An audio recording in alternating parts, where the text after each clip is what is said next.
L'élection du 45e président des États-Unis ne s'est pas jouée à la loyale. Longtemps, le pouvoir s'est offert à ceux qui savaient convaincre, argumenter, séduire. Mais pas cette fois. Donald Trump a rompu avec toutes les règles du combat démocratique.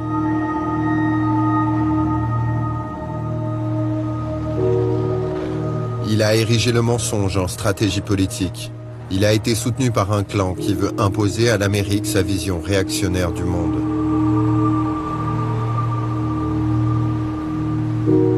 Patiemment, ce camp a tracé son chemin vers le pouvoir et a réussi à influencer le scrutin à l'insu des citoyens.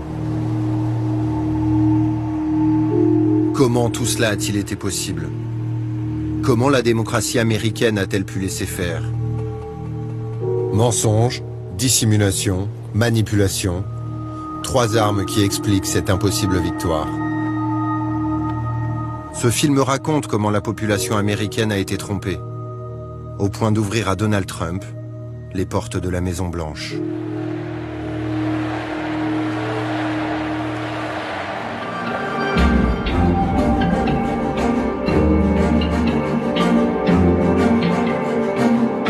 All the lies and fake news came from Donald Trump's campaign.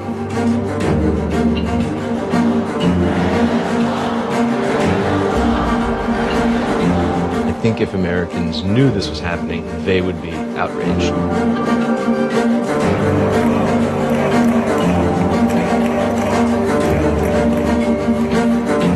We just weren't mentally able at that point in time to see that coming.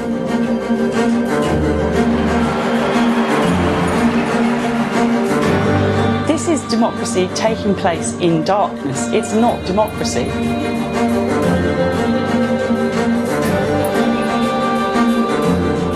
They're trying to, take over the government of the United States and destroy it.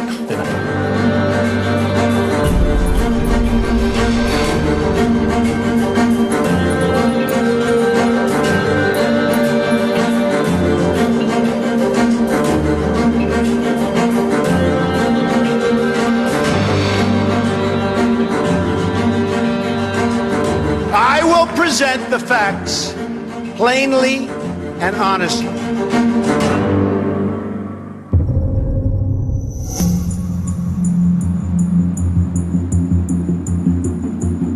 Le principal problème avec les mensonges, c'est qu'il y a toujours quelqu'un qui finit par y croire.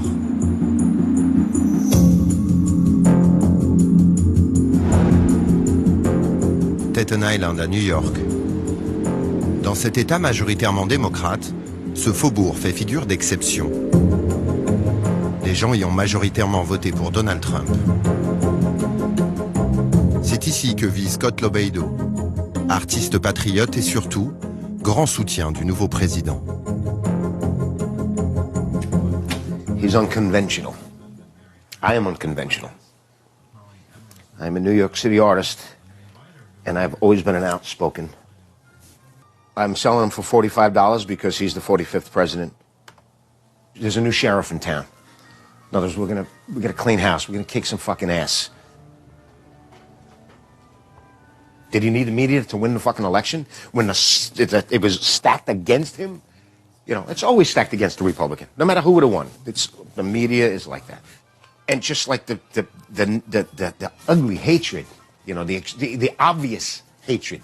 It's like you put on, CNN, and it's like, all right. But I'll flip around and it's like, holy fuck. It's MSNBC and it's like relentless. They can't stand that he beat them because they said he wasn't going to win. Dégoûté par les médias traditionnels, Scott trouve désormais ses informations sur Internet. I'll spend like an hour, like I said, before I go to sleep. I'll have my phone on and, and I'll go from this to that and then, Trump made a speech. I didn't hear it today. Let me hear it now. You know what I mean? And sometimes honestly, I don't look like who's giving it. You know what I mean? Comme des millions d'électeurs de Trump, Scott s'est donc mis à croire sans retenue tout ce qu'il voyait passer sur le web. Par exemple, cet article.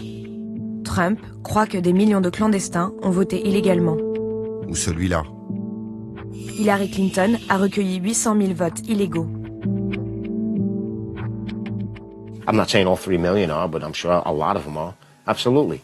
You should not be able to vote if you're not a legal citizen. I'm sorry, but that's how it fucking works. And then they want to change that. Like, no, that's not how it works. Évidemment, tout ça, c'est un mensonge. Les clandestins ne votent pas aux États-Unis. C'est une fausse information. Caractéristique de cette campagne électorale au point que ces faux articles ont désormais un nom générique. Les fake news. Elles ont déferlé sur les réseaux sociaux et les pseudo-sites d'information. Et même chez certains grands médias. Cela a frisé le délire, et systématiquement c'était en faveur d'un même camp, celui de Donald Trump. Parmi celles qui ont le plus circulé, on retrouve le Pizzagate, un réseau pédophile démocrate soi-disant caché dans une pizzeria de Washington. Les Mexicains, qui seraient tous des meurtriers, des violeurs en puissance, ou encore l'homosexualité qui rendrait carrément débile. Scott est loin d'être le seul à avoir cru à ces mensonges. Ils sont des millions à les avoir gobés. Mais d'où sortent ces fausses informations? Elles n'apparaissent pas par magie sur nos écrans, bien au contraire. Elles sont fabriquées, patiemment, avec méthode, et elles répondent à des exigences très précises. Nous avons retrouvé un créateur de fake news. Cela n'a pas été simple car en ce moment il voyage tout le temps. Il a fallu le coincer entre 2 avions dans un hôtel d'Atlanta. Paul Horner, c'est un homme facétieux qui a fait du web son terrain de jeu. Il s'amuse à créer de faux articles de presse pour faire le buzz, attirer du monde et il se rémunère avec la pub en ligne. L'un de ses trucs préférés, c'est d'inventer des personnages délirants qu'il va faire vivre sur la toile. I have a dolphin mascot for a Christian organization, supposedly, called Fappy, the anti-masturbation dolphin. He's in a lot of my stories. He supposedly goes around the country educating children about the dangers and consequences of masturbation. Paul Horner était habitué à ce que ses histoires fassent le buzz. Mais cette année, il a été dépassé par l'ampleur prise par ses blagues de potache. So I wrote, a story about, the Amish in America totally backing, putting their support for him. And the idea of that story was basically, it showed that the Amish had locked up the vote for Donald Trump.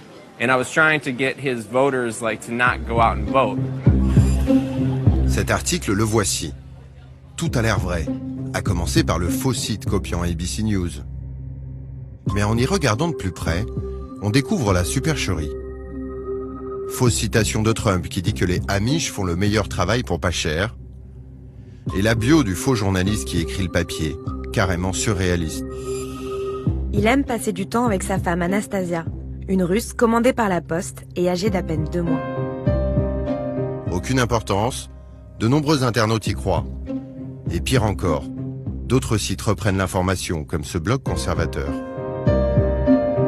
Any of my stories, if you ever read any of this stuff, it's insane. The more you read it, the more it just becomes ridiculous. But the first parts are always super legit, and most people just see a title, they read maybe one sentence, and then they share it with all their thousands of friends on Facebook.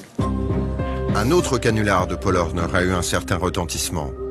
Cet article, qui explique que les manifestants anti-Trump sont payés $3 500 par la campagne de Clinton. Cette fois-ci, ce n'est pas un blog conservateur, mais le propre fils du président qui relaie sur Twitter.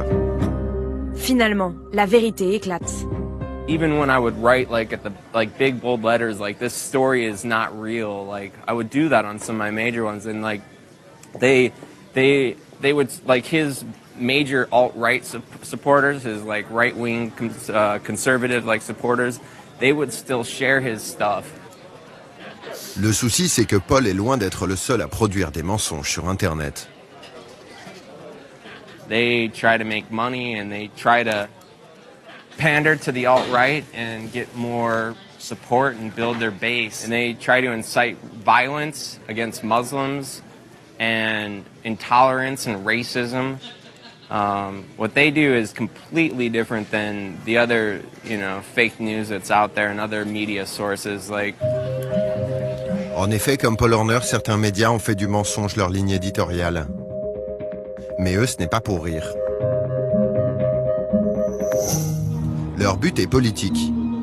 Ils s'attaquent à l'establishment, à la crédibilité des journalistes, ou plus simplement, ils se sont acharnés sur l'adversaire de Donald Trump, Hillary Clinton. Le plus célèbre d'entre eux, c'est Breitbart News.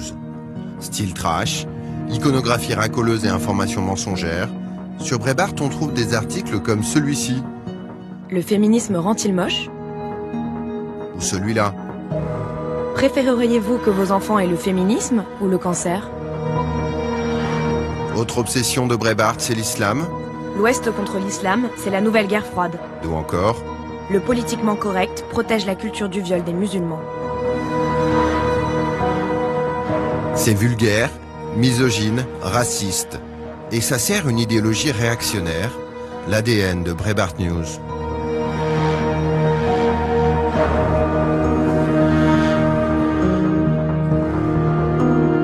Breitbart is, it's a right-wing media outlet that was founded by the late Andrew Breitbart, a conservative activist and commentator and journalist. Breitbart is a real fringe publication. It's the representative of what they call the alt-right, people who want to take on the status quo of politics, but do so in a very divisive way. They rail against immigrants to this country. They rail against people of Muslim faith. They, use tactics to divide people on the basis of gender, on the basis of race. Au cours de l'année 2016, l'audience de Breitbart a explosé. 45 millions de visiteurs uniques mensuels, plus de 100 millions en octobre et novembre. Breitbart est devenu en quelques mois la principale source d'information de la droite américaine. It's essentially served as an organ for sort of the Trump movement. La vision du monde diffusée par Breitbart, Donald Trump l'a adoptée. Il savait qu'elle allait toucher au cœur son électorat.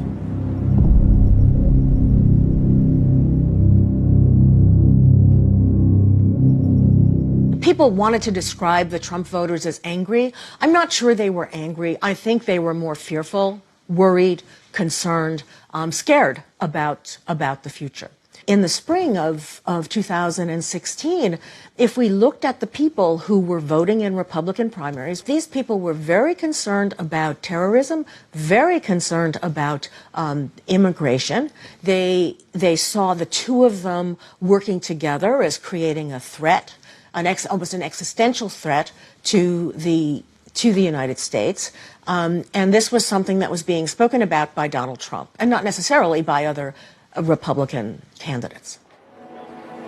Tout au long de la campagne, à longueur de tweets, Trump va donc faire avaler au public des énormités en surfant sur leurs angoisses.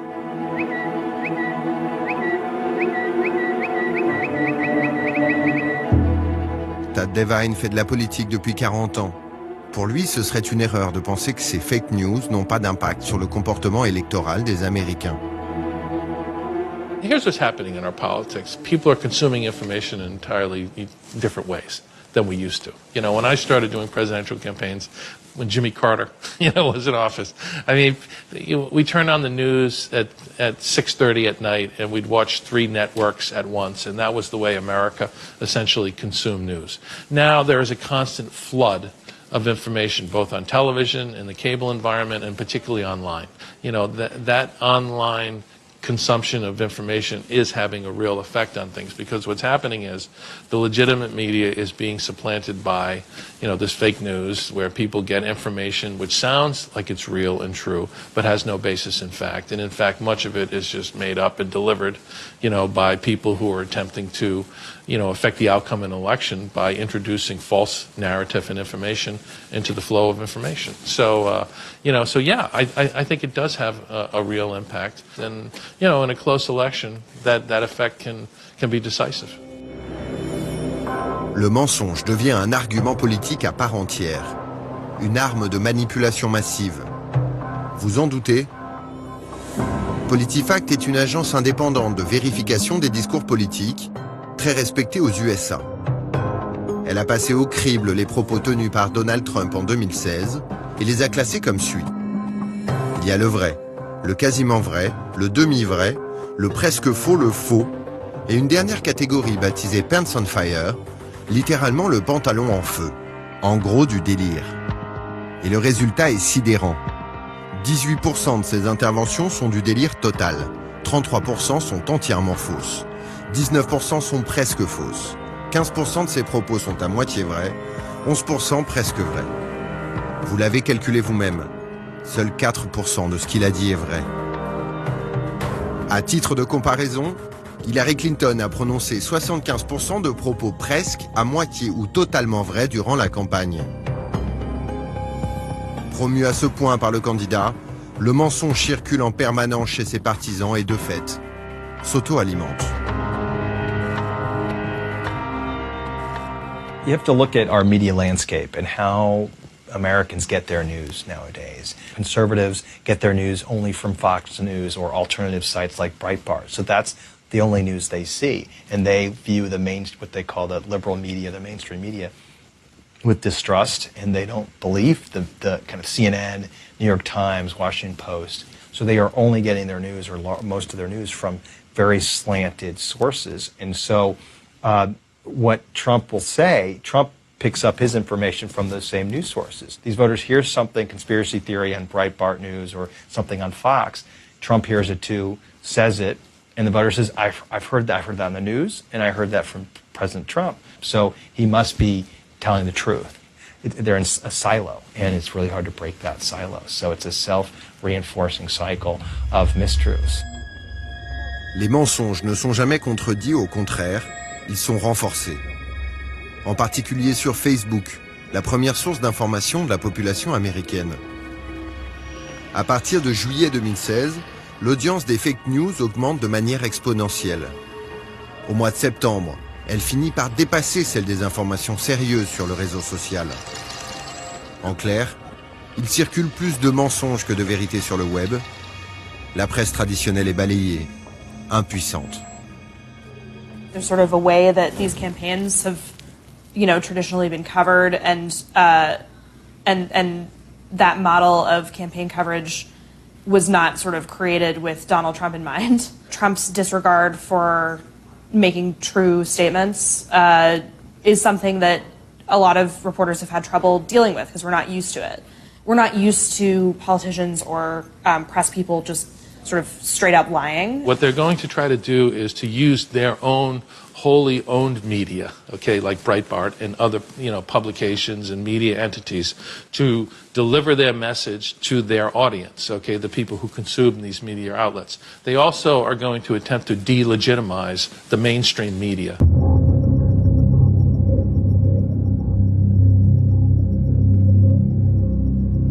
The mainstream media is disrupted, and because the mainstream media is disrupted, truth is disrupted. And if truth is disrupted, you can just spread your own version of it. En mentant effrontément tout au long de ses discours, Donald Trump n'a pas seulement trompé ses électeurs. Il a réussi à créer peu à peu sa propre vérité. Une version idéalisée de son histoire qui fait de lui un chevalier blanc, prêt à débarrasser l'Amérique de tout ce qui la corrompt. We are going to drain the swamp.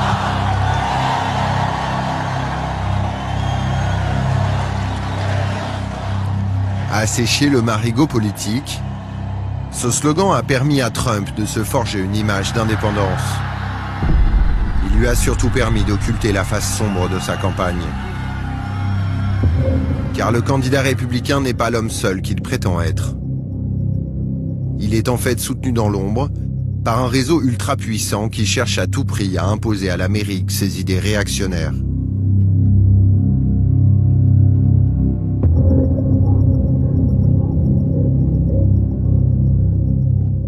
I know that corruption has reached a level like never ever before in our country.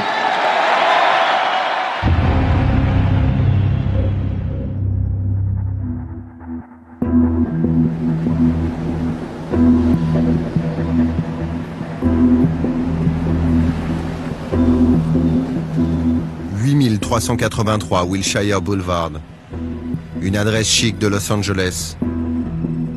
Cet immeuble anonyme symbolise la mainmise d'un milliardaire sur la campagne de Donald Trump. Derrière ces fenêtres, dans l'appartement numéro 1000 sont établies plusieurs entreprises qu'apparemment rien ne rapproche. La première, c'est Breitbart News, le site internet spécialisé dans les fake news qui roule pour Trump. La deuxième s'appelle Glittering Steel.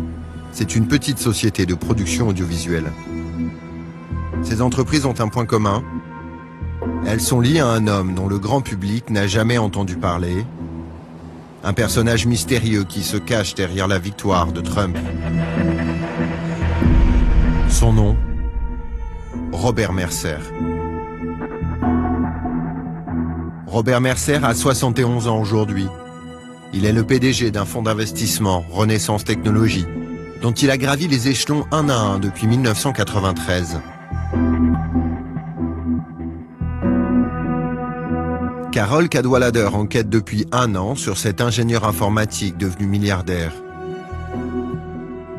So Robert Mercer is he is an absolutely brilliant scientist. He did really pioneering work at IBM in the 60s and in the field of natural language processing, which is the base of AI, basically. And he was there right at the start of it and working out how to do machine translation between languages so that Google Translate, which we use all the time, that is a descendant of the work that he did. You know, he is without a doubt one of the sort of brilliant computer engineers of his generation. And he was just an ordinary middle-class guy at IBM doing a professional job, and he got an offer from Renaissance Technologies, this hedge fund, to go and work for them, and he did. Au début des années 90, Robert Mercer quitte donc IBM pour rejoindre un fonds d'investissement basé à New York, Renaissance Technologies. Chez eux, il va appliquer ses méthodes de calcul mathématique au cours de bourse des entreprises, afin de prévoir leurs variations. At Renaissance Technologies, he pioneered algorithmic trading, which now is, you know, a massive field, and how much trading is done.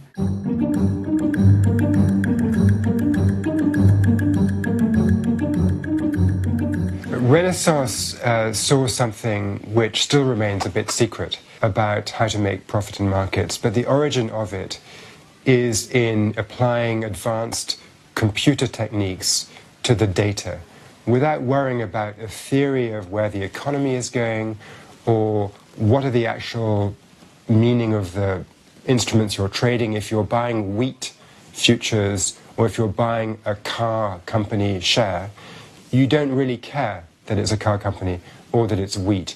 You just look at the performance of these futures or these stocks. And the key thing was to view this just as a set of numbers. En appliquant ces méthodes mathématiques, Robert Mercer va bouleverser la façon d'investir chez Renaissance Technologies et en faire en 10 ans le fonds le plus rentable du monde. Mercer became very rich at Renaissance because the performance of the fund, which he had his own money in, was extraordinary. I mean, if it goes up 30%, 35% every year, then pretty quickly you become very rich. Robert Mercer est donc devenu très riche. Il est également très secret. Il ne s'exprime quasiment jamais. Sébastien Malabaye est d'ailleurs le seul journaliste à l'avoir rencontré. C'était en 2008, à l'occasion de son livre consacré au hedge fund, Plus riche que Dieu. I did go and see Robert Mercer when I was researching my history of hedge funds, and he struck me as shy. That was the main impression, reserved, not keen to look you in the eye. You know, he'd once said, I think, that he would be perfectly happy to go through life not talking to everybody, not talking to anyone, that he preferred the company of cats to people. And, you know, that's a phenomenon with computer scientists, that they relate well to the abstract symbols on their screen. more maybe than they relate to other people. And not all computer scientists are like that, but he is one who is. Bob Mercer fuirait donc la compagnie des hommes et l'œil des médias. Même Google peine à nous fournir des photos de lui. Il en existe quelques-unes, toujours les mêmes. Et aussi une vidéo de mauvaise qualité, son seul discours public en 2014, lors d'une cérémonie en son honneur. I found out after I decided, sure, I'll accept this award, that I would have to make an oration on some topic or other for an hour. Now, which, by the way, is more than I typically talk in a month. S'il y a une chose que Google veut bien nous montrer de Robert Mercer, c'est sa maison. Il vit reclus dans une somptueuse propriété à l'est de New York où il s'adonne à ses passions surprenantes. Il possède un train électrique d'une valeur de 3 millions de dollars, une flotte de yachts et dispose d'une des plus grandes collections d'armes à feu du pays. Et quand il le peut, il joue au poker à un niveau professionnel.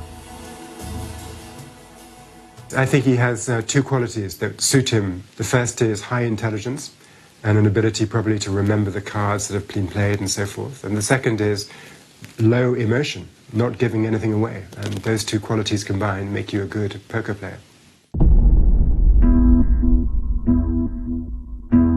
Devenu milliardaire, Robert Mercer aurait pu choisir de profiter tranquillement de sa nouvelle fortune. Seulement, l'ancien ingénieur a aussi des convictions politiques assez tranchées. Désormais, il entend bien promouvoir ses idées et même les faire appliquer. Mais pour cela, il faut faire modifier la loi. À l'époque, en 2010, impossible en effet de dépenser autant d'argent qu'on ne le souhaite en politique. La règle américaine est très stricte. Le financement des campagnes électorales est plafonné à 2 700 $ pour les citoyens et à 5 000 pour les entreprises. Pour changer cela, Robert Mercer va donc soutenir un recours devant la Cour suprême, et ce, aux grandes dames de Brendan Fisher, avocat pour le Campaign Legal Center, une ONG qui vérifie la légalité des élections. For many years, corporations were prohibited from spending independently of candidates. But in 2010, with the Citizens United decision, the court struck down a 60-year-old ban on corporations and unions making expenditures independently of candidates, and that gave rise, in large part, to the big spending electoral system that we have today. Les juges vont en fait considérer qu'interdire de financer la politique est une atteinte à la liberté d'expression. What the decision said was that money in politics is free speech. You can come in with unlimited amounts of money, spend it any way you want, and in many cases not have to disclose who you are spending that money. Concrètement, cette décision de la Cour suprême change considérablement les choses. Les candidats peuvent désormais être soutenus par deux types de structures. D'un côté, la campagne officielle, qui organise les meetings, paye les publicités et tracts, et dont le financement reste limité. De l'autre, des comités de soutien qui peuvent récolter et dépenser de l'argent sans aucune limite. Robert Mercer a désormais les coudées franches. And all of a sudden, campaigns, the actual committees controlled by candidates, were no longer the primary spenders in U.S. elections. Instead, these super PACs, funded by a handful of billionaires and multimillionaires, became the dominant force in U.S. elections and in U.S. politics. The political system in America is so broken right now because of the special interest money which floods campaigns. I mean, what happens is when the special interests have an agenda, if you're an oil company, for example, and you'd like to continue, drilling for fossil fuel, or you're a polluter, and you want to make sure you can continue to pollute, you go in and you support politicians who believe in your agenda. Politicians who will say, for example, that climate change is not happening because of man-made activities. They will promote that publicly because that protects the special interests who fund their campaigns. Robert Mercer dispose de sa propre structure de financement de la politique, la Mercer Family Foundation. À sa tête, il a placé sa fille, Rebecca. Mais quelles sont exactement les idées qu'il veut défendre? Difficile à dire, car Robert Mercer n'exprime jamais publiquement ses opinions. You'll never know what's going on in Robert Mercer's brain, so just look therefore at what he's funding. Follow the money that way. And I think that kind of builds up a picture. Faute de savoir ce que pense Robert Mercer, tâchons donc de savoir ce qu'il dépense. Pour cela, nous disposons de documents fiscaux dans lesquels sa fondation déclare à qui elle distribue de l'argent pour les années 2012 à 2015. Mercer finance de multiples instituts et lobbies réactionnaires. Parmi eux, Heritage Foundation, qui combat les impôts et les régulations économiques, $1,5 million. Le Media Research Center, qui lutte contre les biais gauchistes des médias, $12 millions. Le Government Accountability Institute, qui traque la corruption gouvernementale et publie des livres contre Hillary Clinton, près de $4 millions. Le Heartland Institute, qui défend les thèses climato-sceptiques, près de $3 millions. À New York, il a même payé une publicité pour dénoncer la construction d'une mosquée aux abords de Ground Zero.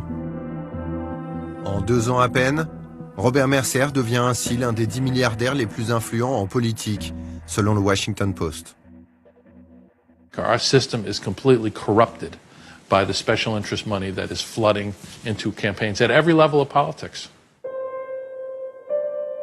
Seulement le milliardaire a beau dépenser de l'argent pour soutenir ses causes, il fait face à une difficulté. Ses idées, jugées trop extrêmes, ne passent pas dans les médias. Pour les imposer, il va donc s'acheter son propre organe de presse. En 2011, le journal en ligne Breitbart News, positionné très à droite, est en grande difficulté financière.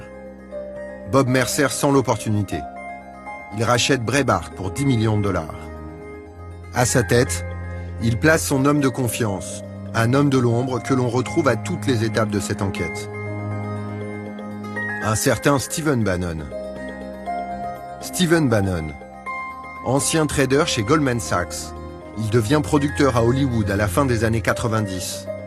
Il veut fabriquer des films et des séries pour promouvoir ses idées politiques, des idées ultra-conservatrices. Bannon, c'est un admirateur de Leni Riefenstahl, la cinéaste du Troisième Reich. Son livre de chevet, c'est Le Camp des Saints, obscur roman raciste écrit par le français Jean Raspail, qui imagine qu'1 million de migrants débarquent dans le sud de la France. Lors d'une conférence, Bannon est présenté à Robert Mercer. C'est le coup de foudre politique entre les deux hommes. Très rapidement, Bannon devient l'éminence grise de Robert Mercer. Mercer and Bannon are very closely associated, and by Mercer associating himself with somebody like Steve Bannon, that may be a clue into Robert Mercer's personal views. En quelques mois, Bannon va faire de Breitbart News une machine de guerre au service des idées réactionnaires. You see that with the Breitbart publications over the course of many years, and with someone like Bannon, who just proclaims this publicly, that they're going to take on these institutions and they're going to try to deconstruct the government of the United States to pursue the agenda that they have, which is to, fundamentally change this nation and turn it into, a place where people experience a level of division that I don't think we've seen since, going back to the Civil War. I mean, these connections are everywhere with these guys. This is what they're deliberately trying to do. They're trying to, take over the government of the United States and destroy it, Robert Mercer a donc construit un réseau d'influence politique et médiatique. Il ne lui manque plus qu'une chose pour promouvoir ses idées, un candidat. 2015, la campagne des primaires républicaines commence. Robert Mercer va jeter son dévolu sur Ted Cruz, le sénateur du Texas, figure de proue de la droite dure américaine. Mercer fonde un comité de soutien pro-Cruz, baptisé Keep the Promise. Il y injecte $13 millions, une somme colossale. Mais malgré tous ses efforts, Robert Mercer n'arrive pas à faire gagner son favori. Ted Cruz est battu par un personnage iconoclaste, investi par les républicains contre toute attente. Donald Trump. Qu'à cela ne tienne, puisque son poulain est hors jeu, Mercer va changer de cheval. Son comité pro-Cruz se transforme en comité pro-Trump. Son nom, Make America Number One, doté de 15 millions de dollars. Mais Mercer va aller encore plus loin. Il va faire un coup de force et prendre le contrôle de la campagne Trump.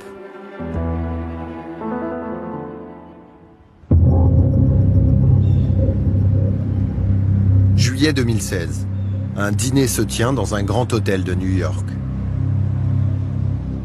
Il réunit entre autres Rebecca, la fille de Robert Mercer, et Donald Trump en personne.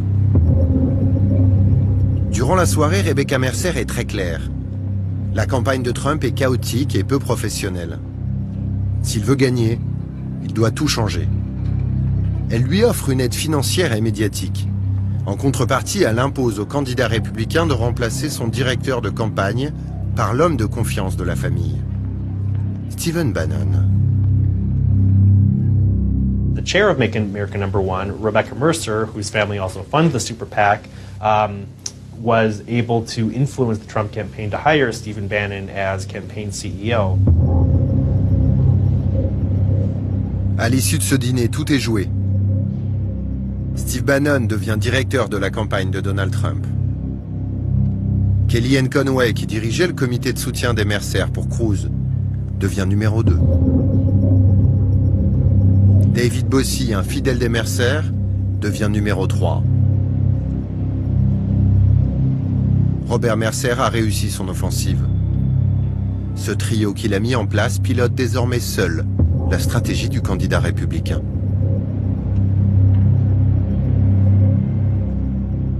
When the Mercers decide to support a candidate, they expect the candidate to be responsive to their needs, both in terms of how the candidate runs their campaign, and also after if the candidate is successful and they are elected as an office holder, it's reasonable to presume that the Mercers expect that the office holder will be responsive to the Mercers' needs as well and their policy preferences. En faisant main basse sur la campagne Trump, Robert Mercer a réussi le coup parfait. Enfin, pas tout à fait. Il a quand même commis une erreur. Voici ce que nous avons découvert en analysant les comptes de campagne officiels de Donald Trump. Chacune de ces lignes correspond à une dépense. Or, pendant les 5 mois qu'il y a passé, aucune trace de rémunération pour Steve Bannon. En revanche, quand on épluche les paiements réalisés par le comité de soutien créé par Robert Mercer, un nom revient à de nombreuses reprises. Glittering Steel, une société de production vidéo. En tout, cette entreprise a reçu en 5 mois 300 000 $ du comité de soutien. Et qui est le patron de cette société? Steve Bannon, encore lui. Il aurait donc été rémunéré via Glittering Steel pour travailler pour la campagne officielle de Trump. Et ça, ce serait du financement illégal de campagne. C'est aussi la thèse du Campaign Legal Center qui a décidé de porter plainte. Make America Number One a réalisé des contributions cachées et excessives envers la campagne Trump, en rémunérant indirectement Steve Bannon pour des services personnels rendus à la campagne officielle. Steve Bannon risque une amende et surtout des poursuites du ministère de la Justice qui pourraient le mener derrière les barreaux.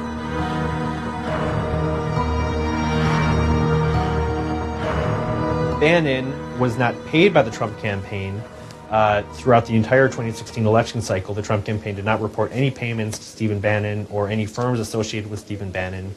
But during that same period, during the period that Stephen Bannon was working for the Trump campaign, Make America Number One reported hundreds of thousands of dollars of payments to Glittering Steel LLC, which is a movie production company closely associated with Stephen Bannon. It's been described by some observers as a front for Bannon. So we believe, or we think it's possible, that the super PAC Make America Number One was subsidizing Stephen Bannon's work for the Trump campaign by making payments to Bannon through Glittering Steel LLC, this consulting firm / movie production company located in California at the same address as Bannon's own consulting firm. Cette adresse, vous la connaissez. Le 8383 Wilshire Boulevard à Los Angeles. l'immeuble qui héberge Breitbart News, et donc Glittering Steel. C'est ici que s'est jouée la part sombre de la campagne présidentielle de Donald Trump. Et peut-être même plus encore qu'on ne pourrait le croire. Car le fameux appartement numéro 1000 n'a pas livré tous ses secrets. Il abrite une autre société, la filiale d'une firme anglaise aux méthodes mystérieuses, et qui a permis de manipuler l'opinion américaine.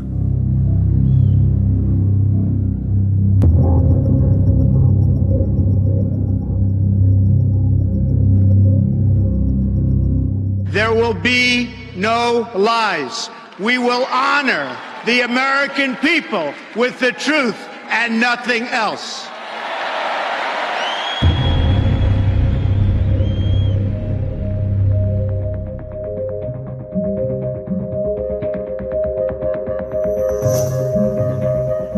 C'est sur les bords de la Tamise qu'une partie de la dernière élection présidentielle américaine s'est jouée. En plein cœur de Londres, le siège d'une firme inconnue du grand public, SCL Group, Strategic Communication Laboratories. Dans ces bureaux, des scientifiques compilent et analysent des milliards d'informations sur les individus afin de mieux les comprendre. Leur objectif ? Déterminer ce qui motive les comportements humains. Tout ça pour les influencer.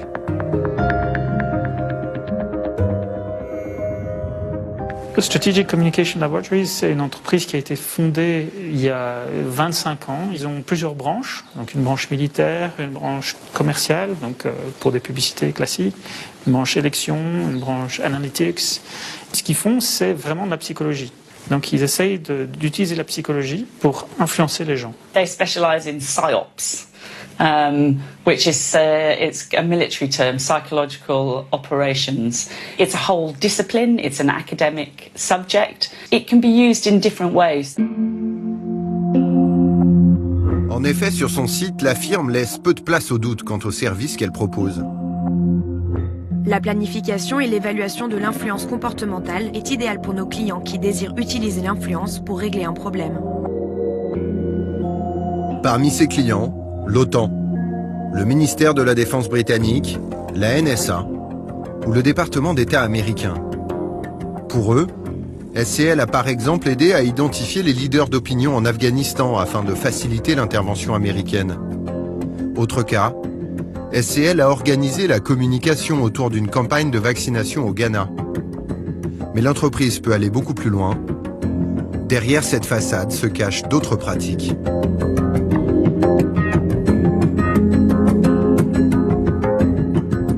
It's a way of nudging people, that's the word, towards better outcomes for them. But it also can be used to manipulate people without them being aware. And it can and has been used by authoritarian regimes.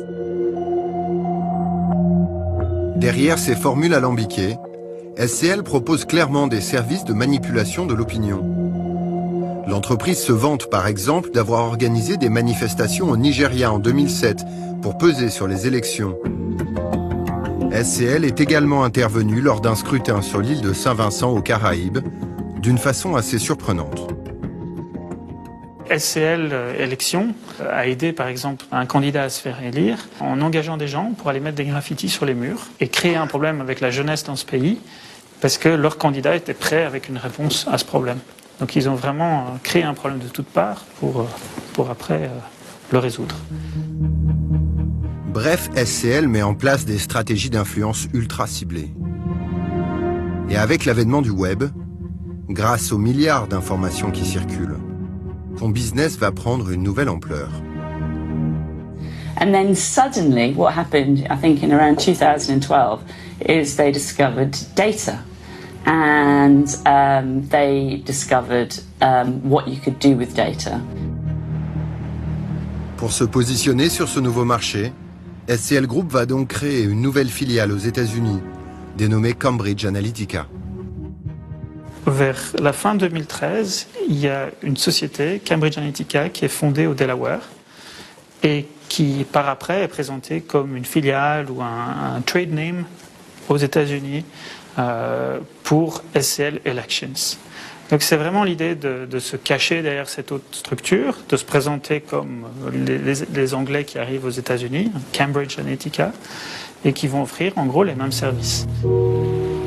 Pour créer Cambridge Analytica, SCL va s'associer à un milliardaire américain. Pas n'importe lequel. Un mathématicien spécialiste des données informatiques, Robert Mercer. À la vice-présidence de la firme, on retrouve son proche parmi les proches, Steve Bannon. D'emblée, l'objectif est clair. Il s'agit purement et simplement de révolutionner la façon de mener une campagne électorale. Malgré nos multiples demandes d'interview, Cambridge Analytica a toujours refusé de nous recevoir. Alors pour comprendre exactement ce qu'ils font, nous avons fait une chose très simple. Nous avons regardé leurs films de publicité. Political campaigns have changed. They're no longer about running the most TV spots, sending out the most direct mail, or spending the most money. They're about who spends the smartest money.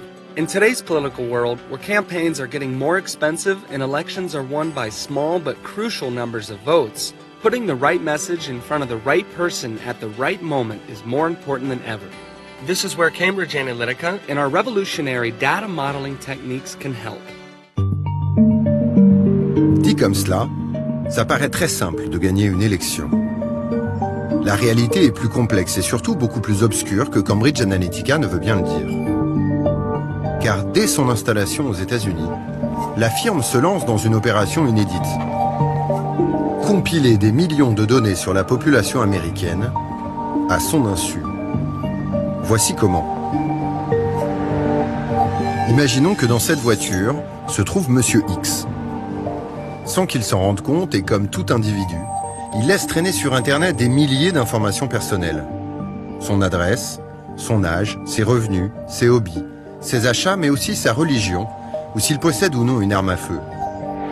Toutes ces données, Cambridge Analytica va les racheter aux sociétés de crédit, aux banques, à la sécurité sociale, mais aussi aux géants du web comme Facebook, Google ou Twitter. C'est légal, mais personne ne s'en vante. En tout, elle dispose ainsi de 4 à 5 000 informations pour chacun des 230 millions d'adultes vivant aux États-Unis. C'est énorme. Et pour savoir ce qu'elle va en faire, il suffit de regarder la suite de sa publicité. Traditional political campaigns use geography and demographics like age and gender to break down voters into target groups. This can work up to a point, but it misses the important personal details that really drive voter behavior. We combine geographic and demographic information with up to 5,000 data points of national, political, consumer, and lifestyle behavior for every voter in the United States. Then we add a unique extra layer of data about personality, decision-making, and motivation. This creates an unparalleled, rich, and detailed view of voters and the issues they care about, so you know exactly who to target with exactly what type of message.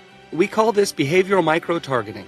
Our team of data scientists, psychologists, and campaign experts can show you which individual voters you need to win over in order to secure victory.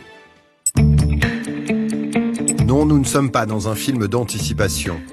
L'idée est bien de faire passer des tests psychologiques aux gens et de croiser les résultats avec les informations que l'on a sur eux. On peut savoir ce qui les motive et ainsi influencer leur vote. Cette technique existe bel et bien. L'un de ses inventeurs enseigne la psychométrie à l'université de Stanford en Californie. Il s'appelle Michal Kosinski.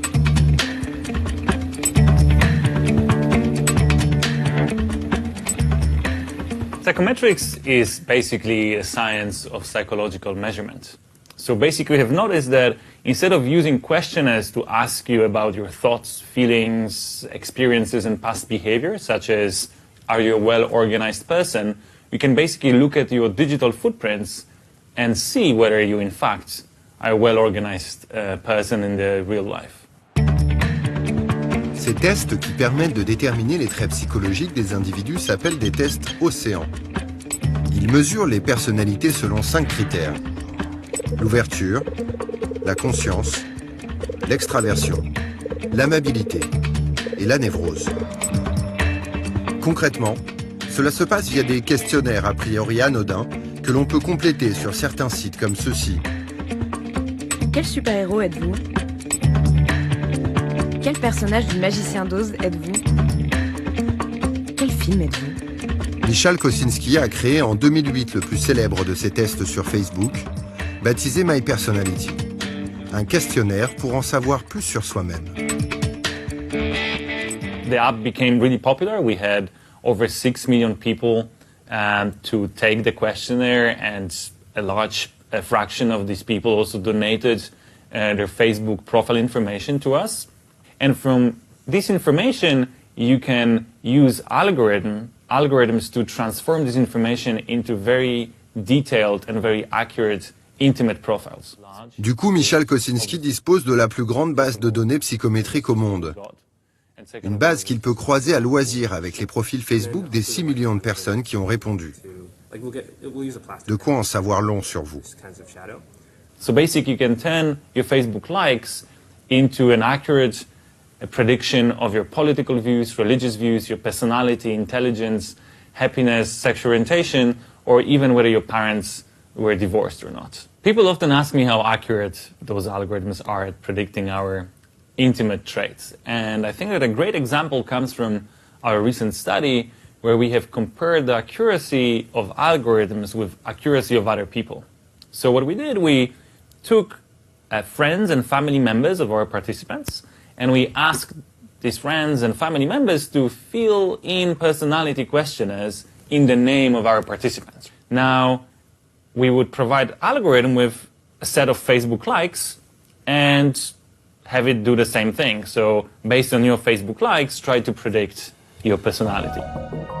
Et les résultats de cette expérience sont hallucinants. En étudiant 10 de vos likes sur Facebook, l'algorithme vous connaît mieux que vos collègues. Avec 100 likes étudiés, il vous connaît mieux que votre famille. Et avec 230 likes, il vous connaît mieux que votre conjoint. Now, given how many footprints we are leaving every day while using internet and playing with our phones, it basically means that computers can clearly know us better in many ways than even our close family members. Des ordinateurs qui croisent données personnelles et tests psychologiques afin de prédire le comportement des êtres humains. Vous trouvez ça trop gros? Vous allez voir que ce n'est pas le cas. David Carroll est professeur de médias à l'université de Parsons à New York. Il a bataillé des mois pour récupérer les données que Cambridge Analytica possède sur lui. Et il a été sidéré de ce qu'il a découvert. This is the Excel spreadsheet that they provided. It is broken into 3 tabs: core data, election returns, and models. D'un côté, des dizaines d'informations le concernant glanées sur le web par la firme. And then my registered. Now this is all the voter data here, and this is what would normally be public in voter records, but it's all accurate. It has the day I registered to vote. Mm-hmm. It has figured out my birthday, my address, the zip code, down to, all of my address. It's connected it to census information. It's connected it to all the different kinds of elections. So U.S. congressional, state senate, state house, state legislative. Then you have some consumer information here, like the designated mark information, and FIPS is another kind of consumer voter code. And when you de l'autre, l'interprétation psychométrique de sa personnalité. Together, that's how you can really zero in and target. The model is my profile, so you can see the different topics were ranked in order of importance, my registered partisanship, my unregistered partisanship. You clearly see who their client was. It didn't measure me as a Democrat or a Republican, just a very unlikely Republican. And you can also see sort of the model itself is in the interest of sort of finding conservative voters, especially conservative voters who might be registered as a Democrat, but are actually going to vote Republican. So being able to go down to the zip code level and then reassociate that to all other election districts allows you to geo-target so precisely, and that's how you're going to move the needle in U.S. elections. I think if Americans knew this was happening and happening internationally, they would be outraged.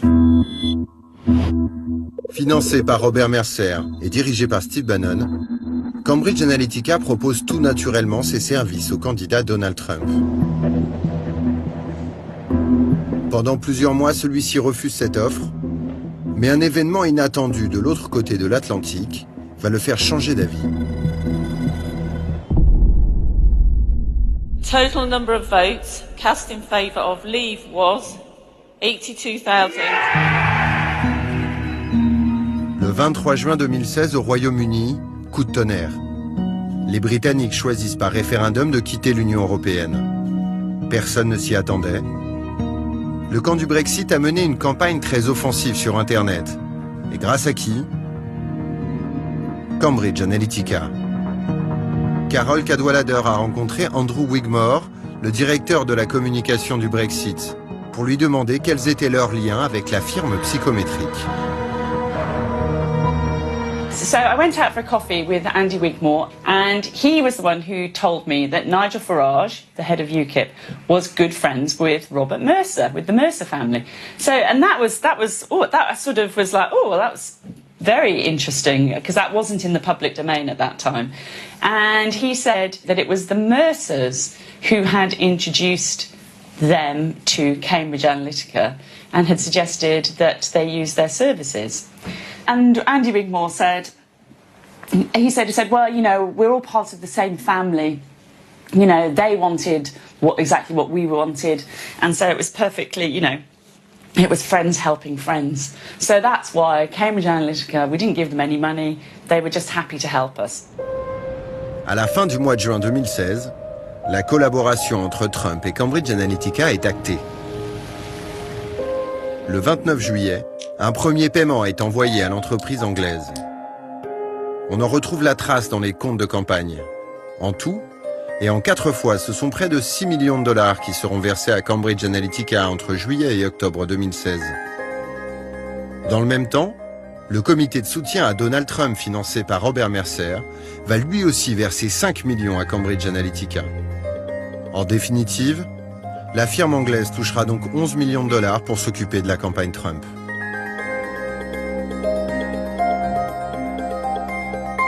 À partir du mois d'août 2016, la machine à gagner les élections de Robert Mercer tourne à plein régime pour le candidat républicain. Reste à trouver la stratégie pour bien l'utiliser dans le cadre de la campagne américaine. Certainly the Trump camp, which includes Cambridge Analytica, saw something in the American electorate that the Clinton campaign and the media certainly did not see. Grâce à la connaissance de l'électorat de Cambridge Analytica, les conseillers de Trump vont imaginer une tactique très ciblée liée à la particularité du mode de scrutin. Aux États-Unis, le président n'est en effet pas élu directement par le peuple, mais par de grands électeurs, désignés dans chacun des 50 États. Tous les États n'ont pas le même nombre de grands électeurs. Il est donc plus important de remporter certains États que d'autres. Le camp Trump pressentait qu'il ne gagnerait pas le scrutin au niveau national. Alors ces stratèges ont décidé de se concentrer sur des États clés. Knowing that they would lose the national popular vote, how do you win? Well, you win by capturing the Electoral College. How do you do that? You try and figure out a way of where you can go to appeal to relatively small numbers of people. He was going to places that a lot of people thought, why is he doing that? He shouldn't be doing that. He should be going someplace else. Well, he didn't. There was a strategy of looking at places that had been thought of as consistently Democratic states. States like Michigan, Wisconsin, and Pennsylvania, all 3 of which Mr. Trump carried in November. Voilà la stratégie que propose Cambridge Analytica. Non pas tenter de convaincre des millions d'Américains sur tout le territoire de voter Trump, mais plutôt cibler uniquement les quelques dizaines de milliers d'électeurs dont la firme sait, grâce à ses analyses, qu'ils sont chancelants. If you are somebody who's as clever as Robert Mercer, and you're looking, I mean, what he does, algorithmic trading, it's all about finding the tiniest edge It's that tiny, tiny, tiny edge that you have over your competitors that you can leverage and make a massive difference, and that's how you make shitloads of money. And I think this idea of using data and the potential for manipulation through a platform like Facebook is that can just be enough to give you that edge that then you can exploit through things like fake news and all these other techniques and tactics. Voilà comment les scientifiques de Cambridge Analytica procèdent. Grâce à toutes les informations dont ils disposent sur l'électorat, ils ont défini 32 types de personnalités réparties sur l'ensemble du territoire. Ils vont envoyer des milliers de messages individualisés, en ciblant les personnes jugées les plus névrosées ou inquiètes, et donc les plus susceptibles d'être sensibles aux messages anxiogènes de Donald Trump. La firme en a repéré beaucoup dans 3 États, le Wisconsin, le Michigan et la Pennsylvanie.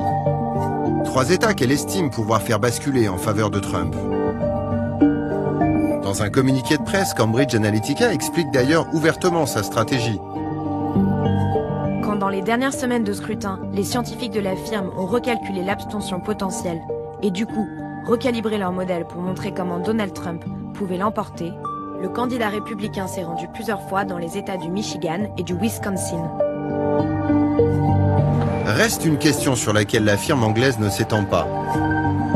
Comment a-t-elle fait pour justement toucher ces fameux électeurs très ciblés?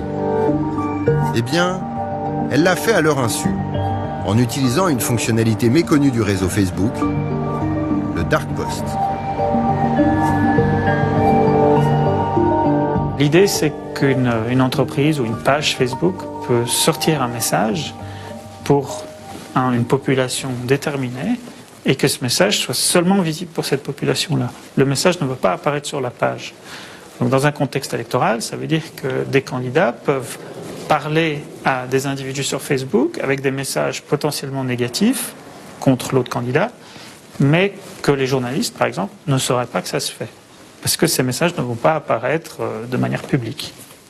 Le Dark Post est donc un message hyper personnalisé, qui n'est visible que par la personne à laquelle il est destiné.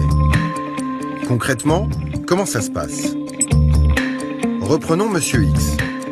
Grâce à Cambridge Analytica, la campagne de Trump sait qu'il est favorable au port des armes à feu. Du coup, elle va imaginer un message juste pour lui. Sais-tu qu'Hillary Clinton veut te piquer ton flingue? Et ce message, il va le recevoir dans son fil d'actualité Facebook, à un horaire précis, défini par ses habitudes et ses empreintes numériques. Personne d'autre que lui n'aura de traces de cette publicité ciblée, qui va disparaître quelques heures après qu'il l'aura vue. There's no record of them. We've got no way of investigating that. You have no idea who saw what. And this is democracy taking place in darkness. It's not democracy. If you're going to have a political debate, have it out in the open, know who's arguing what and who's being told what. And the idea of just sort of like sneakily targeting people with who knows what on their phones and on their computers with anything. I mean, they could have been saying anything. We'll never know because that's gone. Well, it's on Facebook servers, is the interesting thing.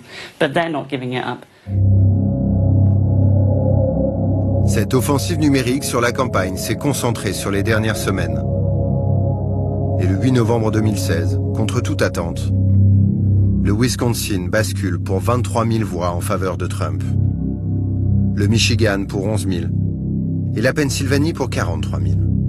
En tout, ce sont donc 77 000 suffrages dans ces 3 États clés qui donnent la victoire à Trump, alors qu'il a 3 millions de voix de retard sur l'ensemble du territoire. La stratégie Cambridge Analytica a porté ses fruits. But if we look at those states that mattered the most, states like Wisconsin, Michigan, Pennsylvania, those people who decided in the last week, slightly larger group, slightly larger share of the electorate, and they supported Donald Trump by much wider margins. Margins like 10 points and I think at something like 17 points, and in one case, well over 20 points, the margin between Trump and Clinton among the people who made up their minds in the last week.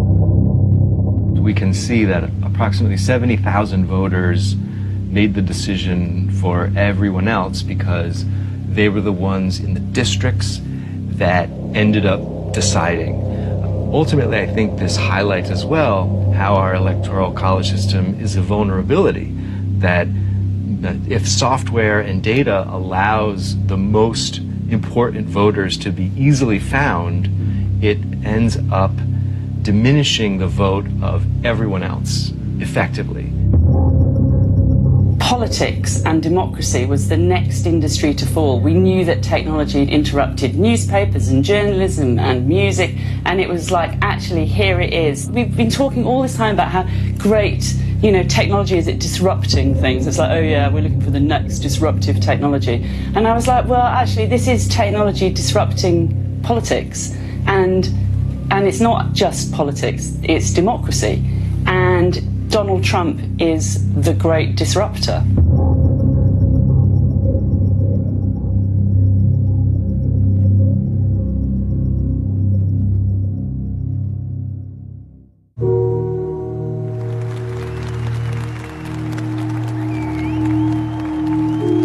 L'élection de Donald Trump ne s'est pas jouée à la loyale. Jamais un candidat n'avait autant menti aux électeurs. Jamais un candidat n'avait autant usé des technologies de manipulation de l'opinion.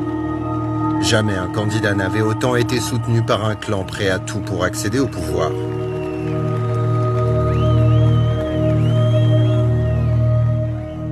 En quelques mois, Robert Mercer a placé tous ses proches au plus près de Donald Trump. Steve Bannon a été nommé conseiller stratégique du président. Kellyanne Conway a été nommée conseillère en communication. David Bossie est son conseiller de crise. Quant à Rebecca, la fille de Robert Mercer, elle a elle-même géré la mise en place de l'administration Trump, choisissant ses membres les plus importants. Tous ceux qui ont soutenu Donald Trump dans l'ombre sont désormais payés de retour.